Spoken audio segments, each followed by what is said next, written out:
வணக்கம் நண்பர்களே. தமிழக அரசியலில் பெரிய விவாத பொருளாக மாறி இருக்கக்கூடிய டாப்பிக்கை இந்த பதிவில் பார்க்க போகிறோம். என்ன டாப்பிக்கு? ஒரு 2 நாளைக்கு முன்னாடி திருநெல்வேலி பாஜக பொதுக்கூட்டத்தில் பிரைம் மினிஸ்டர் மோடி அவர்கள் திமுகவை மிக கடுமையாக விமர்சனம் பண்ணியிருந்தாரு. திமுக தமிழகத்திலிருந்தே வெளியேற்றப்படும், திமுக அப்படிங்கிற கட்சியை அழிக்கப்படும் அப்படிங்கிற மாதிரி பிரைம் மினிஸ்டர் பேசியிருந்தாரு. ஏன்னா அண்ணாமலை இங்கே வந்து விட்டார் அப்படின்னு பிரைம் மினிஸ்டர் குறிப்பிட்டிருந்தாரு. இதற்கு திமுகவுடைய இளைஞரணியுடைய தலைவர் உதயநிதி ஸ்டாலின் அவர்கள் ஒரு பதில் கொடுத்திருக்காரு.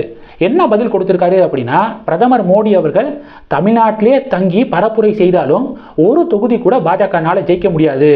அது மட்டும் இல்லாம பிரதமர் தமிழகத்தில் திமுக கட்சி அழிக்கப்படும் அப்படிங்கிற மாதிரி பேசியிருக்காரு.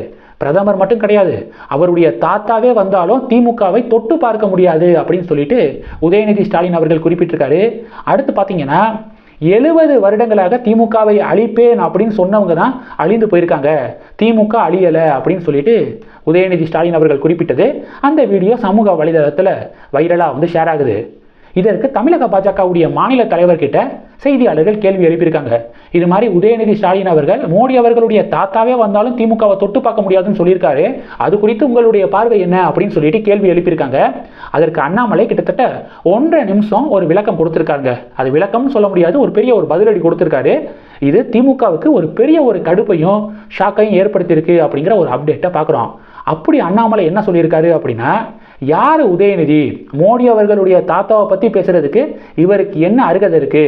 தன்னுடைய தாத்தாவுடைய செல்வாக்குனாலையும் தன்னுடைய அப்பாவுடைய செல்வாக்குனாலையும் அரசியலுக்கு வந்தவர்.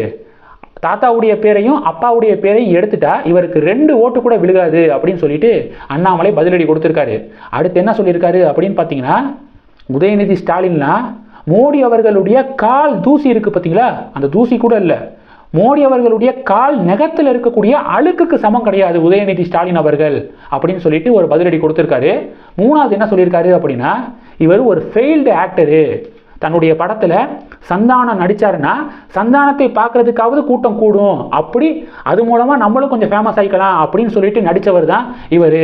அதனால ஃபெயில்டு ஆக்டரு, பொலிட்டிக்கலாகவும் அவர் எந்த ஒரு மக்கள் போராட்டங்கள்லாம் அவர் நடத்தினது கிடையாது. அப்பா தாத்தாவுடைய செல்வாக்குனால அரசியலுக்கு வந்தார். அதனால திருப்பியும் சொல்கிறேன், மோடி அவர்களுடைய கால் நகத்தில் இருக்கக்கூடிய அழுக்குக்கு சமம் கிடையாது உதயநிதி அப்படின்னு சொல்லிட்டு அண்ணாமலை அவர்கள் ஒரு பதிலடி கொடுத்துருக்காரு. அண்ணாமலை அவர்களுடைய பேச்சு சமூக வலைதளத்தில் ரொம்ப வைரலாக ஷேர் ஆகுது. உங்களுடைய கருத்து என்ன? உதயநிதி ஸ்டாலின் அவர்களுக்கு உங்களுடைய ஆதரவா, அண்ணாமலை அவர்களுக்கு உங்களுடைய ஆதரவா? மறக்காம கமெண்ட் பண்ணுங்க. அடுத்து என்ன அப்படின்னா, திமுகவுடைய அமைப்பு செயலாளர் RS பாரதி அவர்கள் அப்பப்ப சர்ச்சையாக பேசி அதுக்கு கடுமையான எதிர்ப்புகளும் அவருக்கு வரும். இதை நம்ம தொடர்ந்து பார்த்துக்கிருக்கோம்.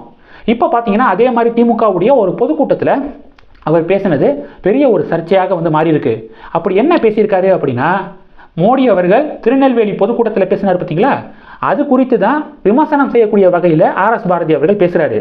ஃபர்ஸ்ட் என்ன சொல்றாரு அப்படின்னா, இந்தியாவிலேயே கட்சி ஆரம்பித்து தேர்தலில் நின்ன நாள்ல இருந்து இன்று வரை ஒரே சின்னத்தில் போட்டியிடக்கூடிய கட்சி திமுக தான்.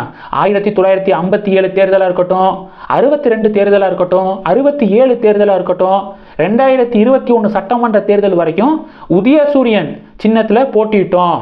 மோடி அவர்களே, இந்த யோக்கியதை உங்களுக்கு உண்டா, உங்க கட்சிக்கு உண்டா அப்படின்னு சொல்லிட்டு RS பாரதி அவர்கள் கேள்வி எழுப்பியிருக்காரு. கிராமத்தில் ஒரு கோபத்தில் சொல்லுவான், நான் ஒருத்தனுக்கே பிறந்த வேண்டாம் அப்படின்னு சொல்லுவான்.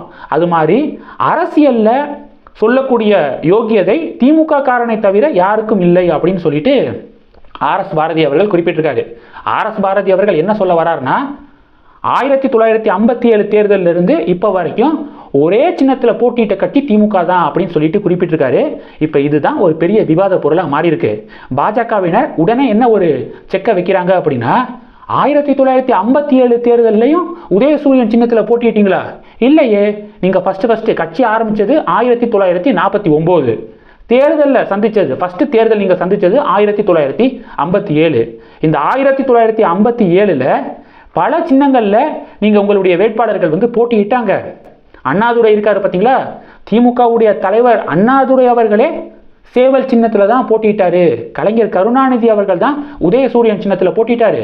அப்போ 1957 இருந்து ஃபர்ஸ்ட் தேர்தலில் இருந்து இப்போ வரைக்கும் நீங்கள் உதயசூரியன் சின்னத்தில் மட்டும்தான் போட்டியிடலை, 57ல் பல சின்னத்தில் போட்டிட்டவங்க அண்ணாதுரை அவர்களே சேவல் சின்னத்தில் போட்டியிட்டவர் அப்படிங்கிறத மறந்துடாதீங்க அப்படின்னு சொல்லிட்டு இப்போ பாஜக ஒரு பாயிண்ட்டை வந்து முன்வைக்கிறாங்க. ஸோ இந்த டாப்பிக்கும் டாக் ஆஃப் த டவுனாக வந்து மாறி இருக்கு. இந்த 2 டாபிக்ஸ் குறித்து உங்களுடைய பார்வைகளை மறக்காம கமெண்ட் பண்ணுங்க. இந்த வீடியோ பிடிச்சிருந்துச்சுன்னா லைக் பண்ணுங்க, ஷேர் பண்ணுங்க, மறக்காம நம்ம சேனலை சப்ஸ்கிரைப் பண்ணுங்க.